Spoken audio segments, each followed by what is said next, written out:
thrived. They have 400 employees around the world, and they're closing in on $100 million in revenue. How did they do it? By focusing on all the unglamorous bits and building a company resilient enough to weather major pivots, the occasional divestiture, and, most recently, a global economic crisis. Matt's experience proves that the hard work of building a company is far more important than the excitement of coming up with the idea. Until this book, I have yet to see anybody lay out all the details of this extremely difficult and unique job. He started the process on his blog only once, and he brings it to fruition in this wonderful book. Read it, and you will get a master class in building companies from someone who's honed that skill for more than a decade. Dick Costolo, CEO of Twitter, April 2013. Introduction. Startup CEO is not a book about how to start a company or find early-stage financing. While these topics are essential to entrepreneurship, they're well covered elsewhere.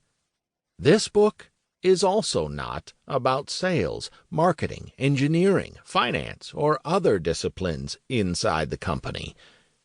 It's not the story of my company, Return Path, though there are a lot of examples from Return Path in it. It's not my blog, onlyoneblog.com, though my blog posts inspired bits and pieces of the material in this book, and I still continue to write it. I set out here to write the book I wish someone had given me on my first day of work as CEO of Return Path over 20 years ago. There is no instruction manual, no field guide to being a CEO. If you become the CEO of General Electric or General Motors, you have been groomed for the job for decades. If you're starting your own company and have never done it before, you don't have the luxury of that level of grooming. I believed I had as good experience as I possibly could have when I started Return Path at the age of 29. Management consulting, venture capital, general manager of an internet startup within a larger company working for a CEO. Then I got into the job and realized that I didn't have a clue what I was doing.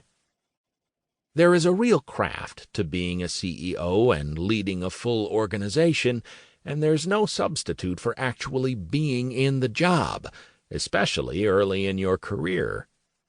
I've written a blog called Only Once since May 10th, 2004, and I cover a few different topics, but it is primarily devoted to posts about entrepreneurship, leadership, and management.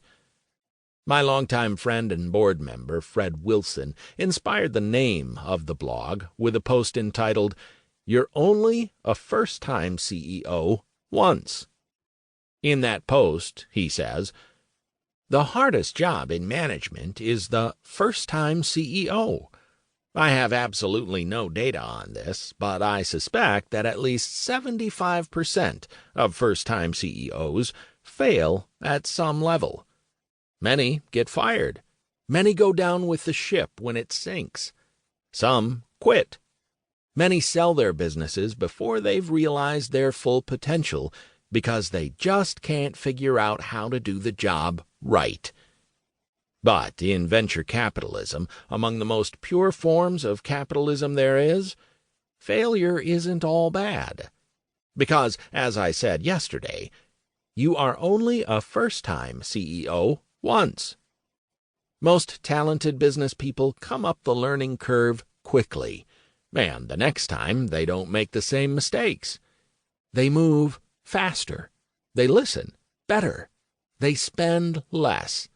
They hire better. The list goes on and on. So, what does this mean for VCs? It means back serial entrepreneurs who have done it before. But if you